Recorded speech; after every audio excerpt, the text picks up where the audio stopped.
I overheard my dad telling my brother, "Don't worry, we'll make your sister pay for it." That night, I quietly moved every penny out of my accounts. What they didn't know was, I thought I knew what betrayal felt like. I'd been let down before, faced injustice.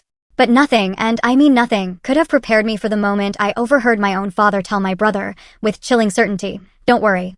We will make your sister pay for everything." That wasn't just a sentence, it was a wrecking ball to my entire life, and in that moment, something shifted deep inside me. A quiet, burning rage. They wanted me to pay? Over my dead body. You know, growing up in a typical middle-class neighborhood in Pennsylvania, our family probably looked like the picture-perfect American dream from the outside. Nice two-story house, manicured lawn, beach vacations every summer. But step inside those four walls, and you'd find a completely different story. As the firstborn, I was held to impossible standards from day one. Perfect grades, perfect behavior, mature responsibility, it was all just expected. An A-? My dad would ask why it wasn't a perfect A. Second place at the science fair? My mom would wonder why I hadn't worked harder for first. It was never good enough. Then came James. My brother, 5 years younger, and that's when the whole dynamic completely flipped. From the moment he came home from the hospital, it was crystal clear he was different. My room had plain white furniture. James got a custom race car bed and expensive wall decals. I got practical gifts, clothes, books. James unwrapped the latest video games and gadgets. "Your brother is still little," my mom would coo. "Boys need more encouragement," my father would add, as if being a girl somehow made me inherently more resilient to disappointment and neglect. It was infuriating. By the time I was 10, I was doing dishes, laundry, keeping my room spotless. James? He just left trails of toys and snack wrappers everywhere, without a single consequence. "Just pick up after him," my mother would sigh if I complained. "He's just being a boy." Then, when I turned 12, babysitting duties were piled on. I became the unpaid caretaker whenever my parents wanted to go out. "You're so mature for your age," they'd say, like it was a compliment, not an expectation they'd forcibly stamped on me from birth. One Christmas, when I was 14, still stings. I had literally begged for a laptop for school. I'd researched every affordable option, practically given them a PowerPoint presentation on how much it would help me. So what did I unwrap that Christmas morning? A battered, secondhand laptop that barely, and I mean barely, worked. But you want to know what happened 2 hours later? My little brother, James, was tearing into the packaging of a brand new, top-of-the-line gaming computer. It cost 3 times what I'd even asked for. My dad saw the look on my face, saw my disappointment. And his response? "Your brother needs it for his games," he said, straight-faced. And you know, those games help with hand-eye coordination and problem-solving. My education? My needs? Apparently, those weren't important. I didn't even bother asking. I already knew the answer. And it just hurt. At 16, I got my first job at a grocery store, working weekends and summers. Not because I wanted to, but because I needed my own money. James, meanwhile, got generous allowances for simply existing. I worked 20 hours a week just to afford the basics my parents freely provided him. "It builds character," my father would say, patting my shoulder, as if he were doing me a favor by forcing me into early adulthood. High school only amplified the disparity. "A school trip to Washington, D.C.? Use your savings," they told me. 6 months later, they paid for James to attend a 2-week computer camp that cost twice as much. "Your brother needs these opportunities for his future," my mother explained. My future, apparently, wasn't worth the same investment. This pattern repeated through every birthday, every holiday, every milestone. James received celebrations and lavish rewards. I received expectations and more responsibilities. My achievements were met with a nod, a quick acknowledgement. His mediocre accomplishments were celebrated with parties and expensive gifts. What truly hurt the most wasn't the material differences, substantial as they were. It was the emotional investment my parents poured into James, leaving me to fend for myself. They went to every single one of his soccer games, cheering loudly from the sidelines. But they missed my honor society induction because something came up at work. They framed his participation certificates and middle school art projects, while my academic awards collected dust in a drawer.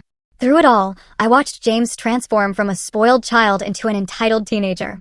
He expected everything to be done for him, threw tantrums when told no, and developed a concerning lack of empathy. By 18, he could barely do his own laundry or prepare a simple meal. My parents just laughed it off, typical boy behavior, and continued to coddle him. Meanwhile, I retreated deeper into myself, building walls around my heart and focusing on the one thing I could control, my own future.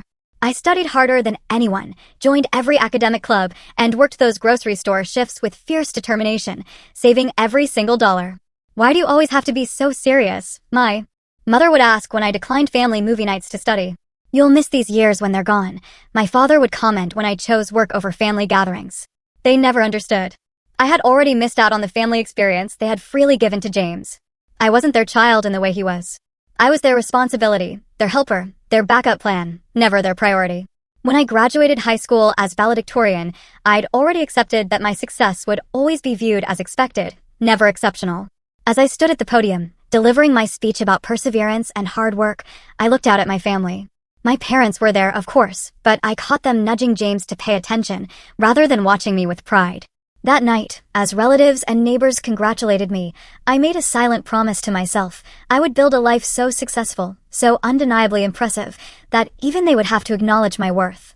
Not because I still craved their approval, but because I needed to prove to myself that I wasn't the afterthought they'd made me feel like for 18 years. Little did I know, that decision would lead to the most painful betrayal of all, and ultimately, to my freedom. The summer after high school graduation was a blur of grocery store shifts and college prep. I'd been accepted to a respected state university with a partial academic scholarship, covering about 40% of tuition. It was a proud achievement, but it still left a huge financial gap. "We need to talk about college," my father said one evening in July, calling me into his home office. My mother sat beside him, her expression carefully neutral. I'd known this conversation was coming. For years, they'd made vague references to helping with my education. But sitting across from them, I watched them exchange glances before my father cleared his throat. "We've reviewed our finances," he began, shuffling papers. "And we've determined that we cannot contribute to your college expenses." The words hit me like a physical blow, even though I'd half expected them. What came next hurt even more. "We need to save for James's education," my mother added softly. "You know how prestigious those computer science programs are. They cost a fortune." James was still 3 years away from college, yet his education was already taking priority over mine. "I understand," I said, because what else could I say? Arguing wouldn't change anything. Crying would only give them the satisfaction of seeing me break. Instead, I just asked practical questions about financial aid and student loans, taking notes like it was a business meeting, not another parental betrayal. That night, I revised my budget and applied for every scholarship I could find. I also applied to 3 more part-time jobs near campus, knowing I'd need to work at least 20 hours a week just to afford books, housing, and the portion of tuition my scholarship didn't cover. By September, I had secured 2 jobs, one at the university library, 15 hours a week, and another at a coffee shop on weekends. Between classes, work, and studying, I averaged about 5 hours of sleep a night that first semester. My tiny dorm room became my sanctuary, the first space that was truly mine. I decorated it minimally with secondhand finds, creating a peaceful environment for the little time I actually spent there. My roommate, Alyssa, quickly became a friend, often worried about my punishing schedule. "You can't keep this up for 4 years, she warned one night when she found me studying at 3 a.m. after my closing shift. "Watch me," I replied, not looking up from my textbook. The exhaustion was real. There were mornings I could barely drag myself out of bed, nights I fell asleep with my face pressed against my laptop. My immune system, weakened by stress and lack of sleep, caught every cold that circulated through the dorms. But I never missed a class, never turned in an assignment late, never failed an exam. And most importantly, I never asked my parents for a single dollar. They called occasionally, brief conversations that focused mostly on James's latest achievements. He'd made varsity soccer. He'd been selected for an advanced computer science program. He needed a new laptop for school projects. We just bought him the newest MacBook Pro, my mother shared during one call. "It cost a small fortune, but your father says it's an investment in his future." I thought about my own ancient laptop, held together with duct tape, but said nothing. During my sophomore year, I declared a major in finance, discovering a genuine passion for the subject beyond its practical career prospects. Numbers made sense to me. Models didn't play favorites or change the rules. There was clarity and fairness in the world of finance that I had never experienced in my family life. I excelled in my classes, earning the respect of professors who began to mentor me and recommend me for internships. The summer after my junior year, I landed a coveted internship at a financial firm in New York City. The position paid enough for me to afford a tiny sublet and save a small amount. It was my first taste of the financial independence I craved. That internship changed everything. My performance impressed senior management enough that they offered me a full-time position upon graduation, with a starting salary that seemed astronomical to someone who'd been counting pennies for years. When I called my parents to share the news, their response was predictably underwhelming. "That sounds nice, honey," my mother said. "Oh, before I forget, James got accepted to that computer science summer program at MIT. We're so proud of him." By the time I graduated summa cum laude with my finance degree, I had worked thousands of hours across multiple jobs, taken out the minimum student loans possible, and secured a position that would allow me to repay those loans within 2 years if I lived frugally. At 22, I moved to New York City and began my career in earnest. My tiny studio apartment felt like a luxury compared to the shared dorm rooms and summer sublets. For the first time, I could buy groceries without checking prices on every item and occasionally treat myself to small indulgences like takeout coffee or a new book. I opened multiple savings accounts, each with specific goals: emergency fund, student loan repayment, future home down payment. Every paycheck was carefully allocated, the majority going to savings rather than spending. The habits of frugality formed during college weren't easily broken. Even as my income grew, my hard work at the financial firm paid off quickly. I volunteered for challenging projects, worked longer hours than required, and consistently exceeded performance metrics. My first promotion came after 18 months, followed by another a year later. Each step up the corporate ladder meant increased responsibility, but also increased compensation and benefits. By 26, I had repaid my student loans in full, built a 6-month emergency fund, and begun investing aggressively for retirement. At 27, I had saved enough for a down payment on a small but well-located 1-bedroom condo in Brooklyn. The day I signed those mortgage papers was perhaps the proudest moment of my life. I had a home that was truly mine, purchased with money I had earned through years of sacrifice and determination. Throughout these years, my relationship with my family remained distant, but cordial. I called on birthdays and major holidays, sent appropriate gifts for Christmas and anniversaries. I visited Pennsylvania once or twice a year for brief, often awkward visits, where the conversation revolved around James and his pursuits. James had eventually gone to college, though not the prestigious computer science program my parents had anticipated. After mediocre high school grades, he had settled for the same state university I had attended, though with the full financial support of my parents. From what I gathered during those stilted family conversations, he changed majors 3 times, took 5 years to graduate with a general business degree, and moved back home afterward, ostensibly to figure out his next steps. At 28, I had built the independent life I had promised myself as a teenager. I had financial security, career success, a home of my own, and a small but loyal circle of friends who had become my chosen family. I had proven to myself that I could survive and thrive without the support that had been so freely given to my brother. And then came that fateful weekend visit home that would change everything. It was my mother's 55th birthday that brought me back to Pennsylvania that April weekend. Despite our complicated relationship, I had never missed acknowledging her birthday. This year, I decided to make the trip home partly out of obligation, partly because it had been nearly 8 months since my last visit. I arrived Friday evening with an expensive handbag my mother had been hinting about for months, wrapped elegantly with a card expressing more warmth than I typically felt. My father greeted me with his usual distant politeness, offering a brief side hug before returning to the baseball game on television. "Samantha, you finally made it," my mother said, accepting the gift with a smile that didn't quite reach her eyes.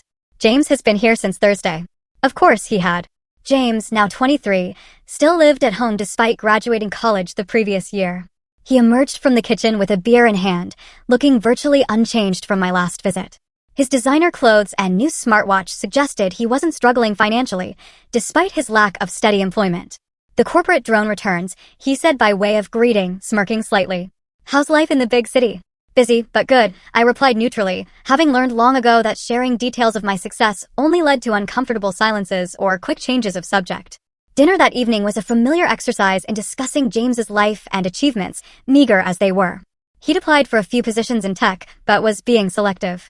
He joined a recreational soccer league. He was considering a coding boot camp that would really launch his career. "The program costs $12,000, my mother mentioned. "But your father, and I think it's a worthwhile investment." I nodded and took another bite of lasagna, thinking about how they had balked at contributing even a fraction of that amount to my college education. After dinner, James disappeared to meet friends, while I helped my mother clean up the kitchen. We made small talk about her friends, her garden club, the neighbor's new renovation project. It was the superficial conversation of acquaintances, not the intimate discussion of mother and daughter. "We'll celebrate properly tomorrow," she said as she wiped down the counters.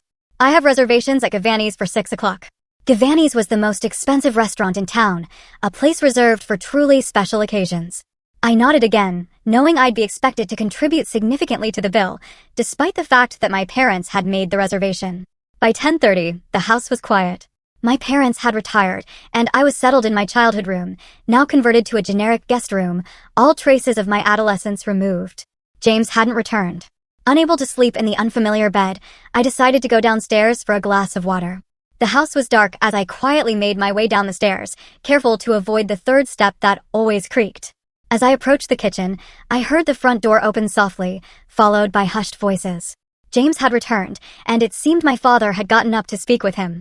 I froze in the hallway, not wanting to interrupt what sounded like a serious conversation. I was about to turn back when I heard my name. "Samantha doesn't need to know," my father was saying, his voice low but clear in the quiet house. "This stays between us." I should have walked away then. Some part of me knew that whatever I was about to hear would change things irrevocably. But I remained rooted to the spot, hidden in the shadows. "How bad is it?" my father asked. James sighed heavily. "About $40,000 now. The online poker sites, the credit cards, it all added up faster than I realized." My breath caught in my throat. $40,000 in debt? How had he managed that while living rent-free with our parents? "Christ, James," my father muttered. "Your mother can't know the full amount. She thinks it's half that." I know, James replied, his voice taking on that wheedling tone I recognized from childhood when he wanted to avoid consequences. "I messed up, Dad, but I've learned my lesson, I swear." There was a long pause before my father spoke again. "Listen, don't worry. We will make your sister pay for everything." The words hit me like a physical blow. I pressed myself against the wall, hardly daring to breathe. "Samantha?" James asked, sounding confused, but not opposed. "How? She has that fancy job in New York, that condo. She has money," my father continued. "And she owes this family after all we've done for her." All they had done for me?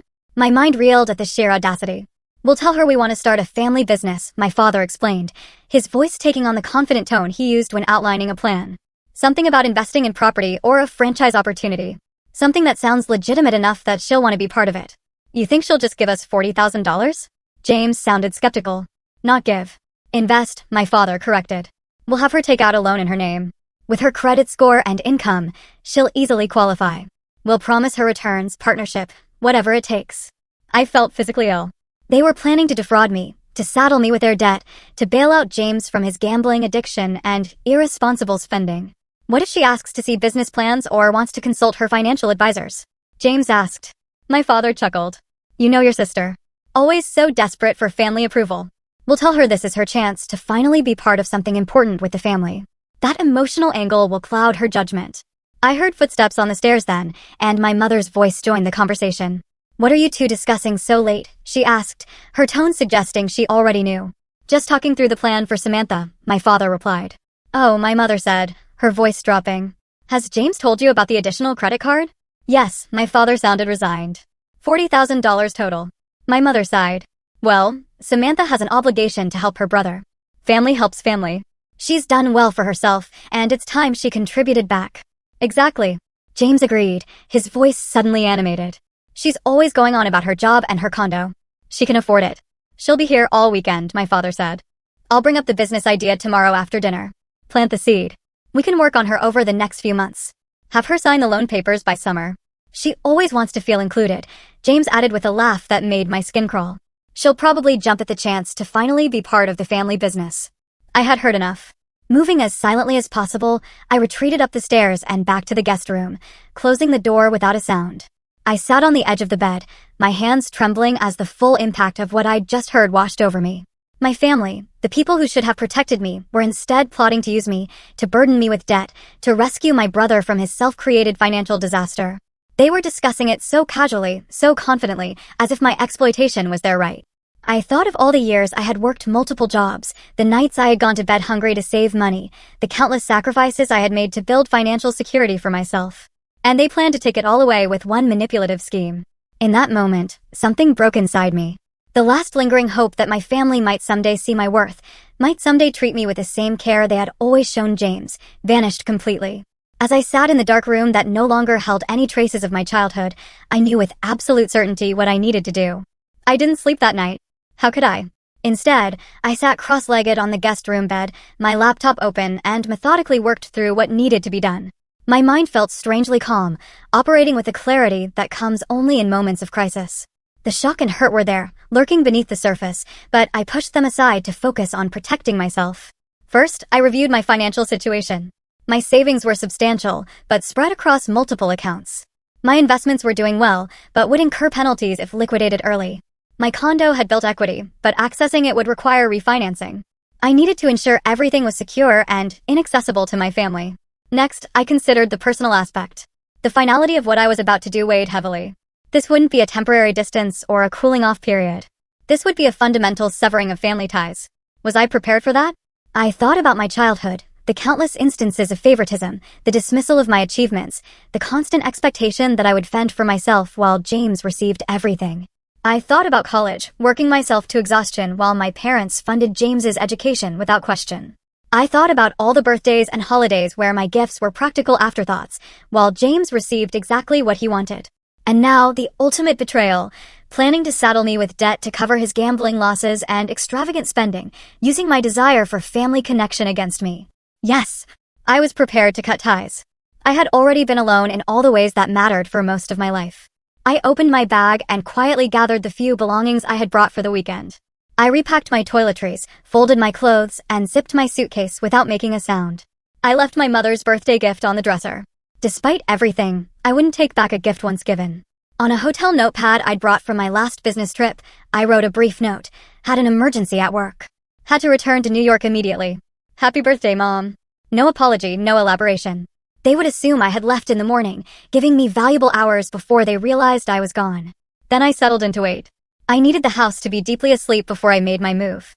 At 2:30 in the morning, I finally heard James return. His heavy footsteps passed my door, followed by the sound of his bedroom door closing and locking. By 3 a.m., the house was silent, except for my father's distant snoring. I picked up my suitcase, slipped my feet into my shoes, and eased the guest room door open. The hallway was dark, but I knew this house well enough to navigate without light. I crept down the stairs, avoiding the creaky third step, and made my way to the front door. For a moment, I paused in the entryway, looking back at the darkened house that had never truly been a home to me. This would likely be the last time I stood here. The thought brought no sadness, only a sense of long overdue liberation. I slipped out the front door, closing it gently behind me.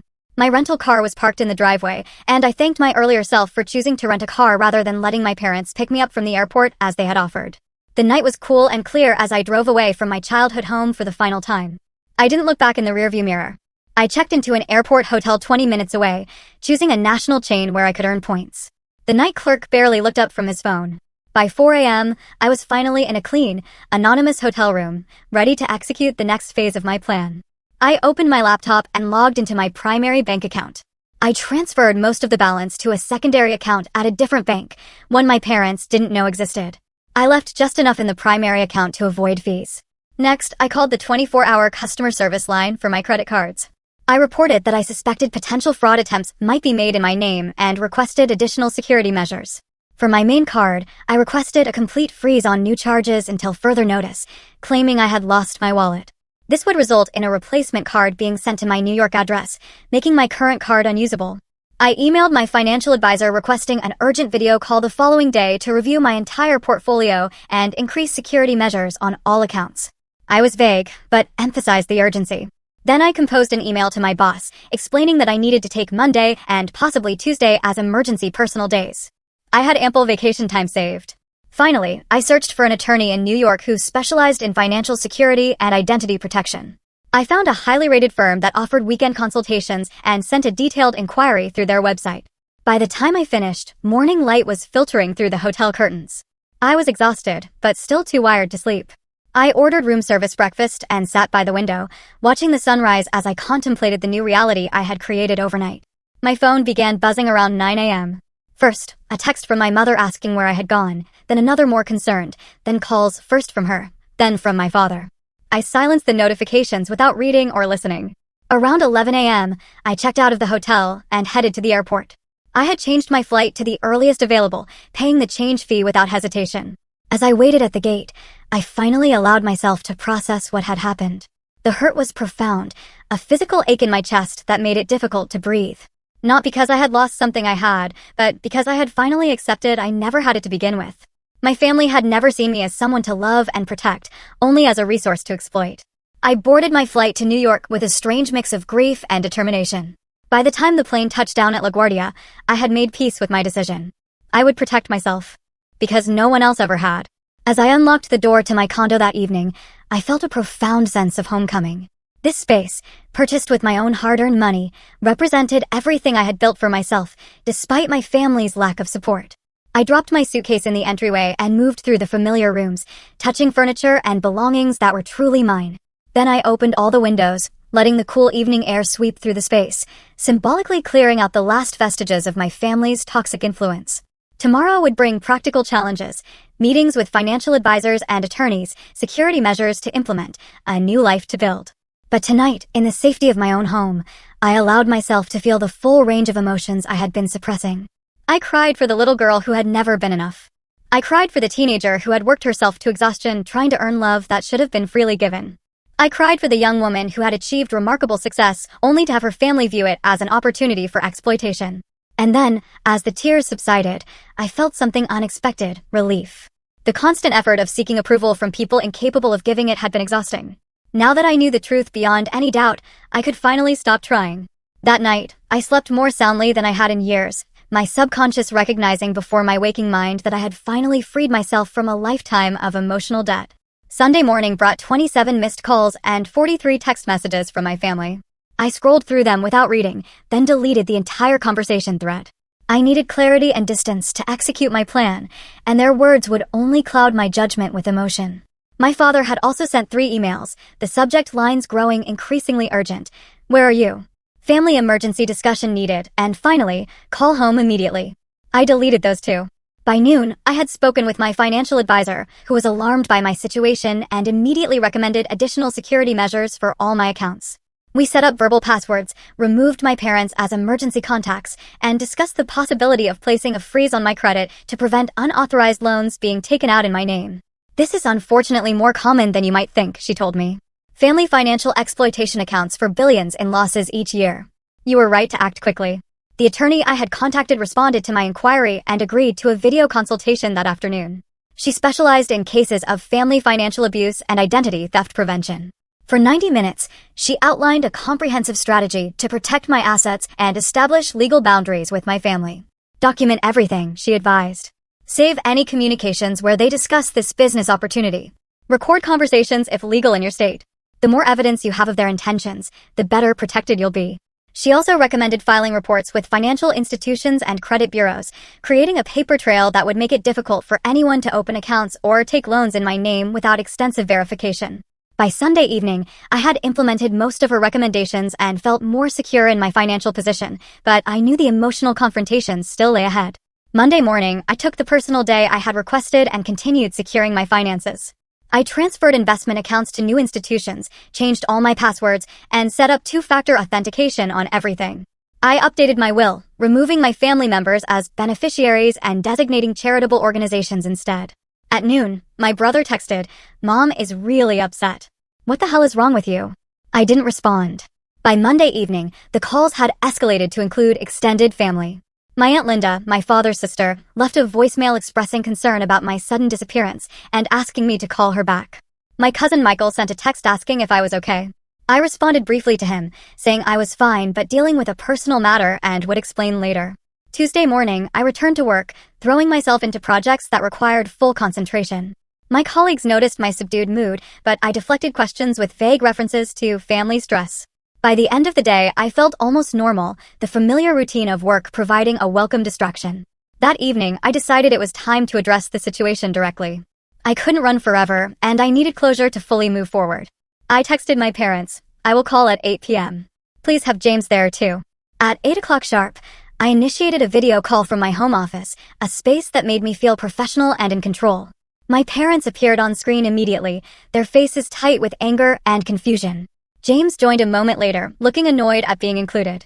"Samantha, what on earth is going on?" my mother began. "You left without saying goodbye on my birthday weekend. Do you have any idea how embarrassing that was when our guests arrived Saturday evening?" Of course. Her first concern was social embarrassment, not my well-being. "I had an emergency," I said evenly, not elaborating on the lie in my note. "You could have called," my father said. "We've been worried sick." I looked directly into the camera, my voice steady. "I overheard your conversation with James Friday night." The silence that followed was confirmation enough. My father's face drained of color. James looked away from the camera. Only my mother seemed confused. "What conversation?" she asked. "The one about James's $40,000 of gambling debt.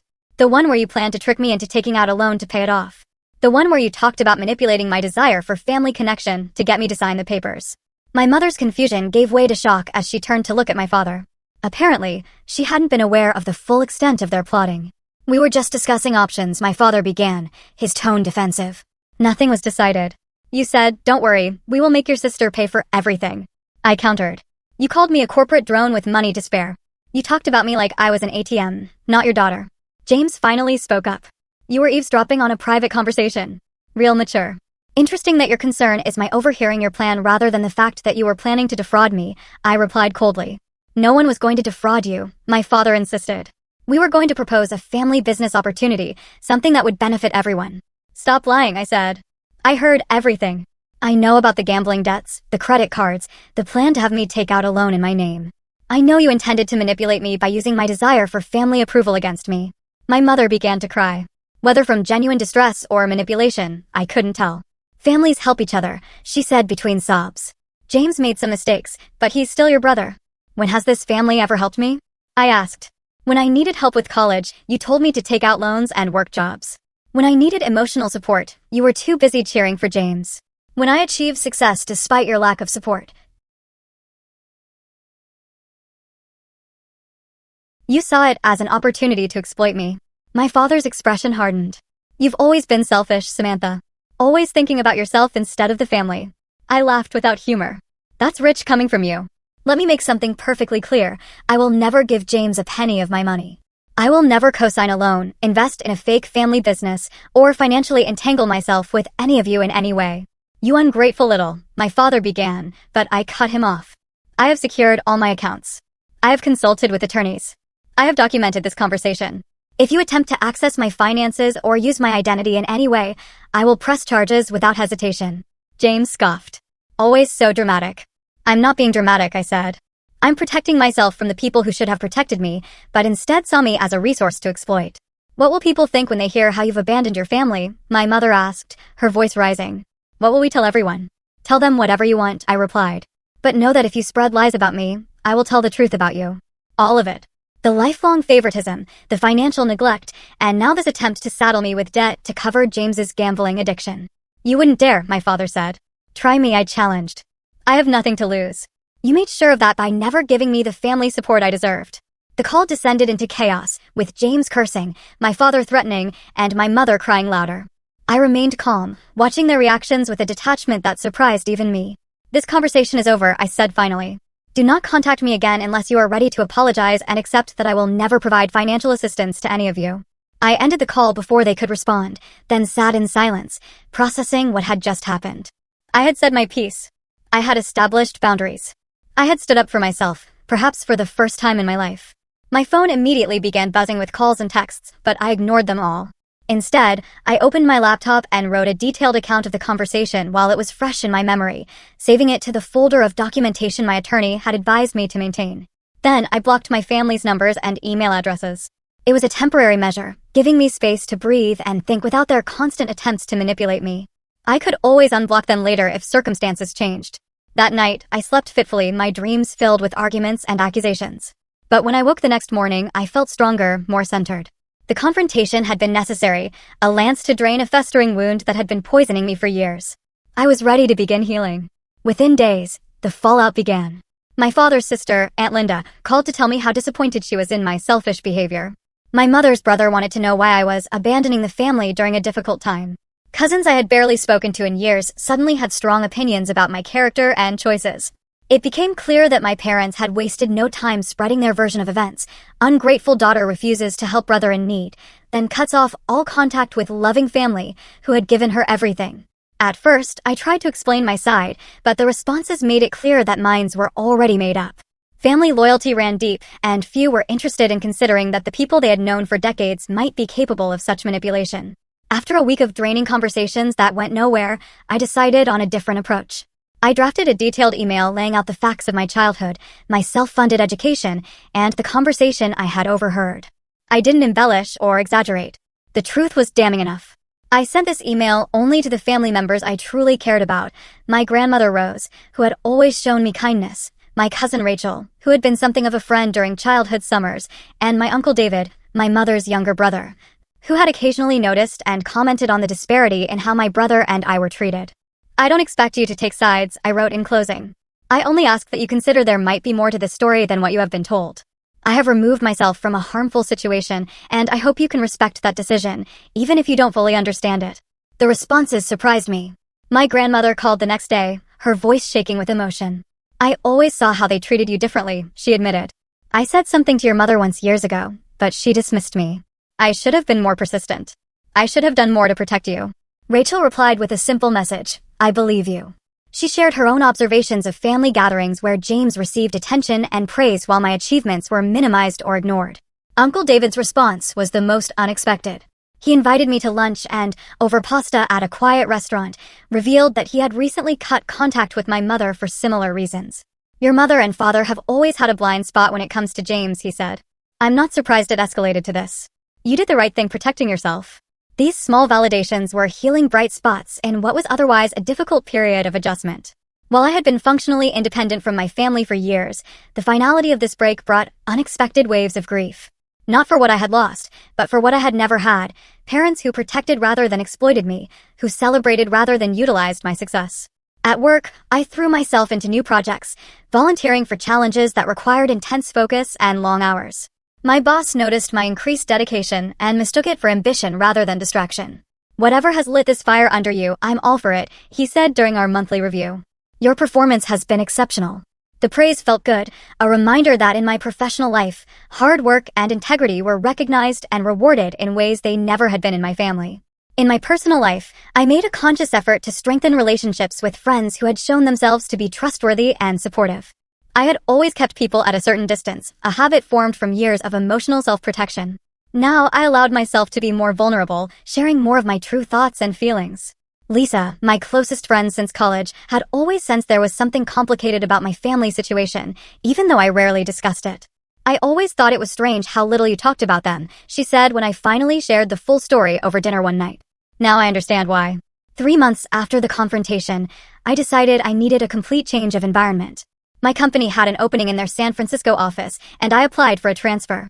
The move would mean a lateral shift rather than a promotion, but the opportunity to build a life in a new city, thousands of miles from my past, was too appealing to ignore. When my transfer was approved, I sold my condo for a modest profit and prepared to relocate to the West Coast. The process of sorting through my belongings, deciding what to keep and what to discard, became a metaphor for the emotional work I was doing. Old mementos from my childhood and family went into a box that I stored rather than displayed. Not discarded completely, but no longer taking up space in my daily life. San Francisco offered a fresh start. I found a bright apartment with a view of the bay, joined a hiking club to explore my new surroundings, and established a routine that prioritized both professional growth and personal well-being. In my new city, I also found an unexpected resource, a support group for adults from dysfunctional families. The first meeting was uncomfortable, sitting in a circle with strangers, admitting aloud that the people who should have loved me most had instead seen me as a resource to exploit. But as others shared their stories, I recognized patterns and feelings that mirrored my own. The relief of being truly understood was profound. Week after week, I returned, gradually opening up more about my experiences and listening as others did the same. Through the group, I met Aiden, whose parents had remortgaged their house in his name without his knowledge, and Taylor, whose mother had systematically turned family members against her when she refused to continue funding her mother's extravagant lifestyle. Their stories were different from mine in details, but similar in essence: family members who viewed love as transactional, care as conditional. "The hardest part," Taylor said during one session, "is accepting that they will never be the parents you needed them to be. That no matter what you do, how successful you become, how perfectly you behave, they will never see you clearly or love you properly." Her words resonated deeply. I had spent decades trying to earn the love and approval that should have been freely given, believing that if I just worked harder, achieved more, proved my worth more convincingly, my parents would finally see me as they saw James. Accepting that this would never happen was both devastating and liberating. Around the 6-month mark of my new life in San Francisco, I received an email from my cousin Michael. "Thought you should know," he wrote. "James filed for bankruptcy last week. Your parents have been telling everyone they had to cash out their retirement accounts to help him." I felt a complex mix of emotions: vindication that the financial disaster I had narrowly avoided had indeed come to pass, sadness for my parents, who had enabled James to the point of their own financial ruin, and a small, petty satisfaction that justice had been served. But mostly, I felt grateful. Grateful that I had overheard that conversation. Grateful that I had acted quickly to protect myself. Grateful that I had found the courage to break free from the toxic family dynamic that had defined much of my life. 1 year after my move to San Francisco, I was promoted to team leader, managing a small group of financial analysts. My apartment had become a home filled with plants, art I loved, and furniture chosen for comfort rather than status. I had made real friends, people who valued me for who I was, rather than what I could provide. On quiet evenings, I sometimes thought about my family and wondered how they were doing, not with longing or regret, but with the detached curiosity one might feel about distant acquaintances. They had shaped my early life, for better and worse, but they no longer determined my happiness or defined my future. I had built something precious, a life entirely my own, free from exploitation and emotional manipulation. It had come at a high cost, but as I watched the sun set over the bay from my window, I knew without doubt that it had been worth it. 3 years passed with remarkable speed. My life in San Francisco developed its own rhythm and richness. I was promoted again, now managing a larger team and handling significant client relationships. My apartment, once a refuge, had become simply home, filled with memories of dinner parties with friends, quiet mornings with coffee and books, and the comfortable routines of a life well lived. I had dated casually, though I approached relationships with caution. The therapist I had begun seeing shortly after moving helped me recognize how my family experiences had shaped my attachment patterns, my tendency to give too much while expecting too little in return. Slowly, I learned to establish healthier boundaries, to recognize my own worth, and to expect reciprocity in relationships. My volunteer work became an unexpected source of fulfillment. Once a month, I taught financial literacy workshops for young women from disadvantaged backgrounds. Helping them understand money management, credit building, and investing gave me a sense of purpose beyond my career success. "You explain this stuff like someone who had to learn it the hard way," one participant told me after a session on predatory lending. "I did," I replied simply. The contact with my family remained minimal. My grandmother called on my birthday and holidays. Rachel and I exchanged occasional texts and met for coffee when I visited the East Coast for business. Uncle David sent Christmas cards with genuine, thoughtful notes inside. As for my parents and James, I heard news only through these limited family connections. My father had taken a second job after their retirement savings were depleted. My mother had sold most of her jewelry and designer handbags. James had moved to Florida after the bankruptcy, supposedly for a fresh start. I felt no pleasure in their struggles, but no responsibility for them either. The boundaries I had established remained firm, a necessary protection for my hard-won peace. And then, on an ordinary Tuesday morning, an email appeared in my personal account that stopped me mid-sip of coffee, jameswilson@mail.com. Subject, long overdue. The sender was my brother. I hadn't blocked his new email address when he changed it after moving. For several minutes, I simply stared at the notification, debating whether to delete it or satisfy my curiosity. Finally, I clicked. "Samantha, I know you probably have no reason or desire to hear from me. I wouldn't blame you for deleting this without reading, but I hope you will give me 5 minutes of your time. I have been in therapy for the past year, dealing with my gambling addiction and the financial disaster I created. Part of my recovery process is making amends to people I have harmed. You are at the top of that list. What I tried to do to you is inexcusable. There is no justification for attempting to burden you with my debts or for the years of favoritism that preceded that betrayal. I was spoiled, entitled, and completely oblivious to my own privilege within our family dynamic. Since the bankruptcy, I have had to support myself for the first time. I work 2 jobs now, live in a tiny apartment with roommates, and am slowly rebuilding my credit, one payment at a time. In other words, I am finally living the reality you dealt with your entire life. I do not expect forgiveness. I do not expect a relationship. I simply wanted you to know that I recognize the harm I participated in, and I am genuinely sorry. James."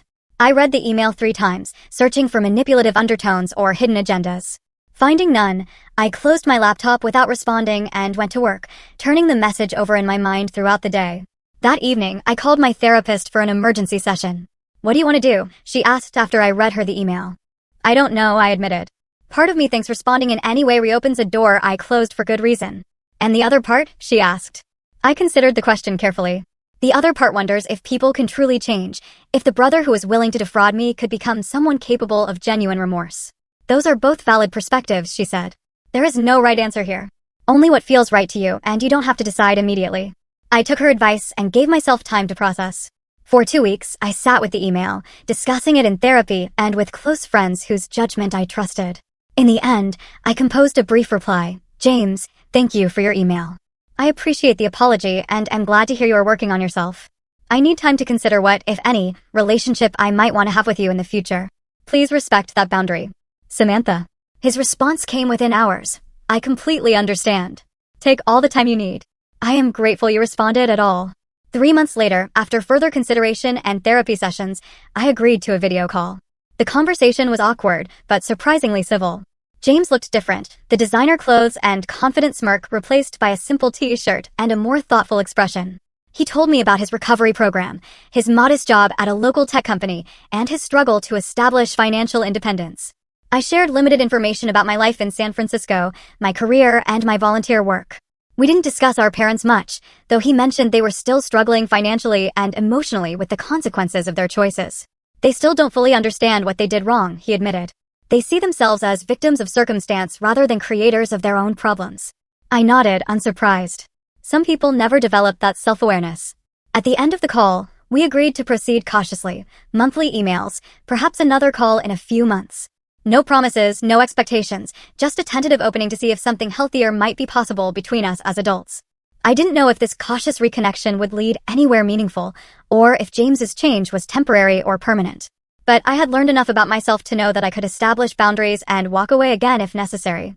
The greatest lesson from this 3-year journey wasn't just about family betrayal or financial self-protection, though those were important. It was about the power of creating my own definition of family, of surrounding myself with people who valued me for who I was rather than what I could provide. I had learned that sometimes walking away from toxic relationships, even blood relationships, is the only path to peace. That forgiveness, when it comes, is for your own healing rather than the other person's absolution. That establishing firm boundaries is not selfish, but necessary for well-being. Most importantly, I had learned that my worth was never dependent on my family's recognition of it. The financial security I had built, the career I had established, the home I had created, and the relationships I had formed were all testament to my own strength and resilience. Sometimes, losing a family that was never truly yours is the only way to find the peace you deserve. And sometimes, protecting yourself financially is the first step toward protecting yourself emotionally. As I finished the video call with James and closed my laptop, I felt neither elation nor dread, just a quiet certainty that whatever happened next, I would be okay. I had protected myself when no one else would. I had built a life worth living on my own terms, and that, in the end, was the greatest victory of all.